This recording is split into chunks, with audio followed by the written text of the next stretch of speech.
Welcome to 28 Days and Beyond, where we talk about our history, our heritage, and our culture. I'm Amari. I'm Charisma. Welcome back. Here we are. Yes, ma'am. What's going on? Well, as always, right. we have lots to talk about, lots going on in the world. But I think this time around I want to focus on this new wave of like social media, building brands, and how do you adjust to all of that attention and, you know, being in the public eye and framing it? I don't. You don't? No. What do you mean? I can't take it. I'm like Kanye, you know what I mean? Don't be like Kanye. Unless we're talking about loving yourself, then you can be like Kanye. Well, yeah, I want to love. I want to find somebody to love me like Kanye loves Kanye. Yeah, you know, I think it's a generational thing. I really feel like I'm an old man. You know what I mean? Sometimes I feel that way. One of the things was like, I go somewhere, I want to experience something. Yeah. And I look around and everybody else is experiencing that through a phone. Yes. For something that they're not going to watch later. Yeah. You know what I'm saying? I've seen girls in particular, like trying to get that perfect picture to the point where it's like their food is cold. Yo, but when the light is right, you have to get the light, exactly. And you have to work your sides. Okay, so you do know about that. I do, but I do think that there's something to be said about human connection and just enjoying being in the moment. But with that being said, I do also feel like there are a lot of elements of social media and being out there and being in the public eye that can be used for good. And if you're smart about it, if you market it well, if you market yourself well, there are ways to do things that are positive with it, and there are ways to get your name and your brand out there and to promote yourself in a way that's not completely self-serving. Right. So. I mean, we certainly see the rise of, entrepreneurs and artists and, multiple, aspects of social life are being broadcast and bringing people together and so on and so forth. Of course, everybody thinks they could do it. Everybody thinks they can do it. Yeah. But, few people do actually do it and do it, to a certain level. Right. So we're going to talk to one of those people today that is doing it successfully. That's what's up. We have Ken Butler. He has a really interesting story. All right. He's had, a bit of a rough patch in his life, but he's been able to overcome that, and he's out there and he's building his brand and he's putting it all out there for the world to see. And I think he's really going to inspire a lot of people with his story. So I'm excited to talk to him today. Maybe he could teach me a thing or two about how to make, Yeah, what are you on right now? Like Instagram, not that. I'm on one. That's what I'm on. Like that. Are you on Instagram, Facebook, Twitter, what? I'm on them. What does that mean? I don't know how to maximize the usage thereof. How often are you on them? How often am I on there, or how often am I posting on there? See what I'm saying? Because I'll be stalking. I don't be, I'll be Well, we're going to talk to a master today, Yep. and maybe he can give you some pointers. That's and give what's me up. some pointers. I'm always willing to learn how to up my ante a little bit. That's what's up. All right. Let's do it. So in just a little bit, we'll be back here with Ken Butler. He's going to tell us all about his story and give us the 411 on his life. We'll be back with more 28 Days and Beyond right after this. Welcome back to 28 Days and Beyond. We are now joined by Ken Butler. Hi, thanks for having me. I'm so glad you're here. Oh, thank you for having me. I'm honored.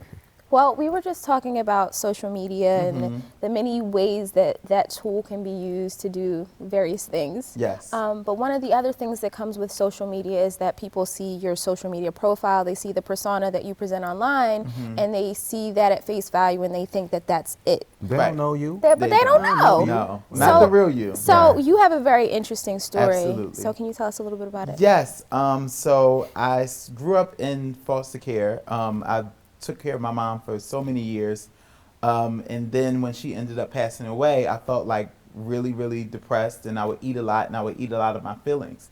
So then one day I just ate myself away, and then I ended up on a show called Revenge Body with Khloe Kardashian, where I lost 50 pounds. And not only did I lose 50 pounds, but I got real with myself. And I was able to realize that I was hiding behind this blog that I created and this social media presence, as you spoke of. To really just get me away from all of my problems. And when we took all of that down, and you take all your social media down, you start to work on yourself, you start to realize how much you really put up a fake facade. And now, thank God, I'm able to just be myself and be able to get a lot back from it. And I'm just happy and thankful to be in this position.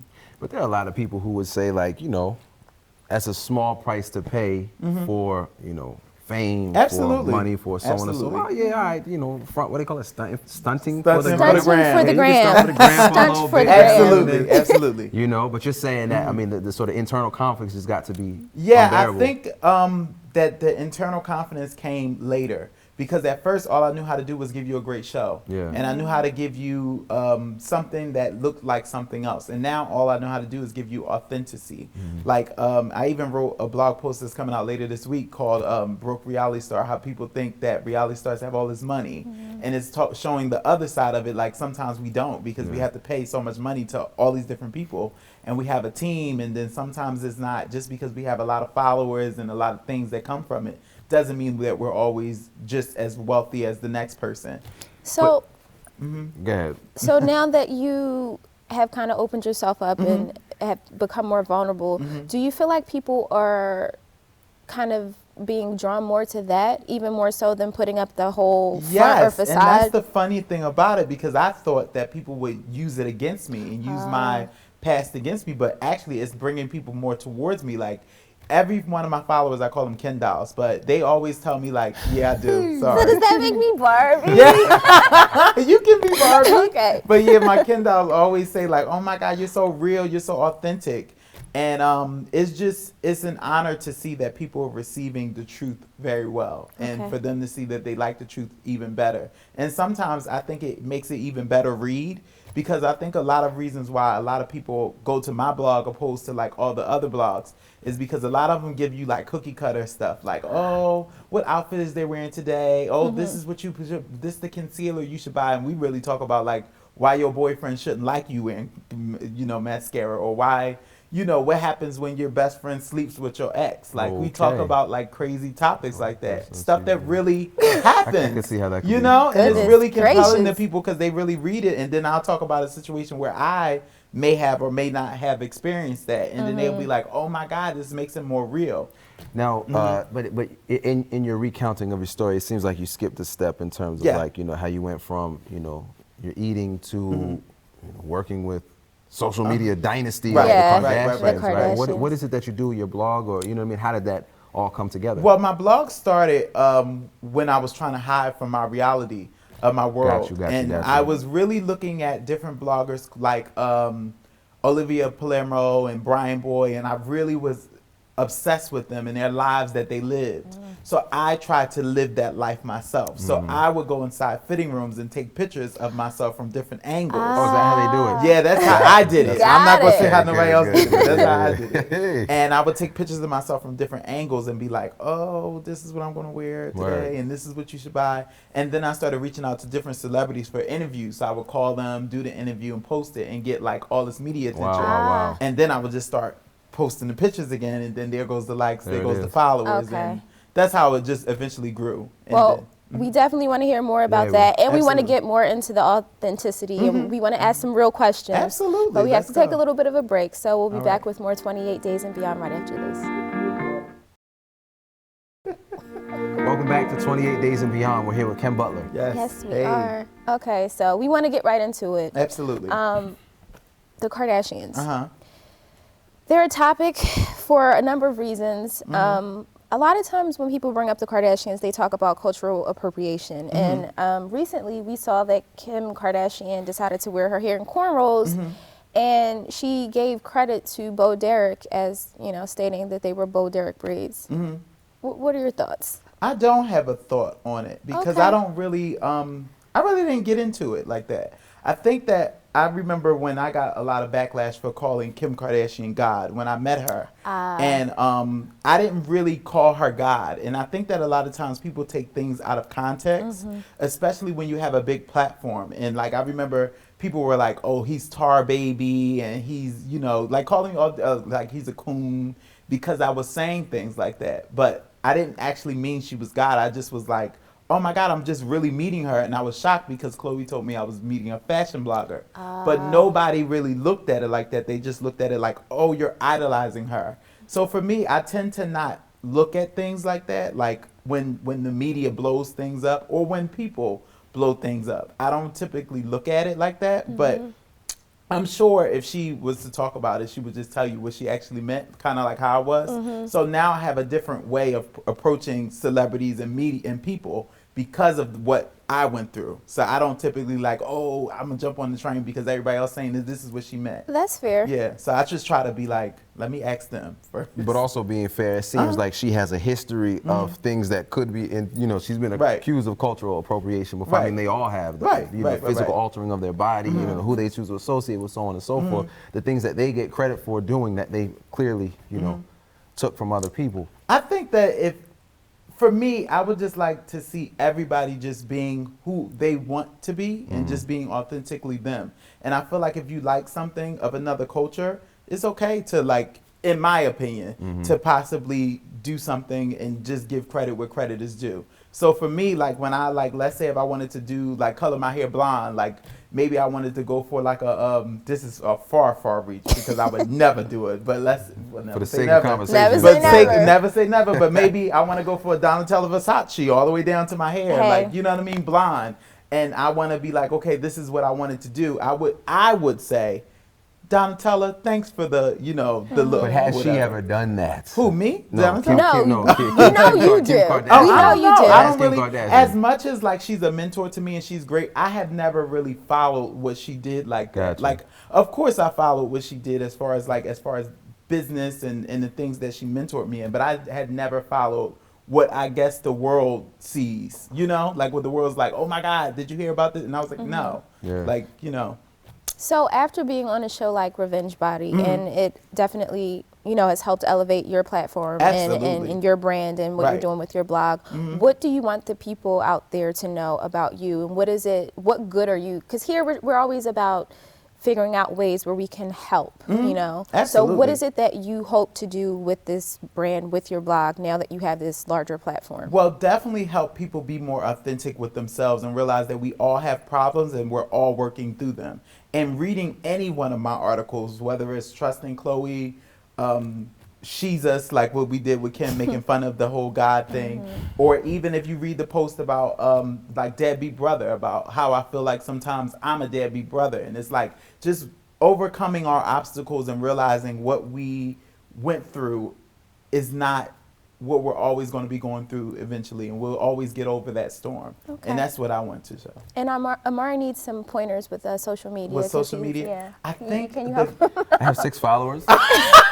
My mother has 2 accounts, so technically I only have 5 followers. Oh my God. But, So I can give you the biggest one that I feel like helped me a lot. What's that? It was like asking people for tags. Like, let's say if like somebody had like a bigger following than you, can you tag me?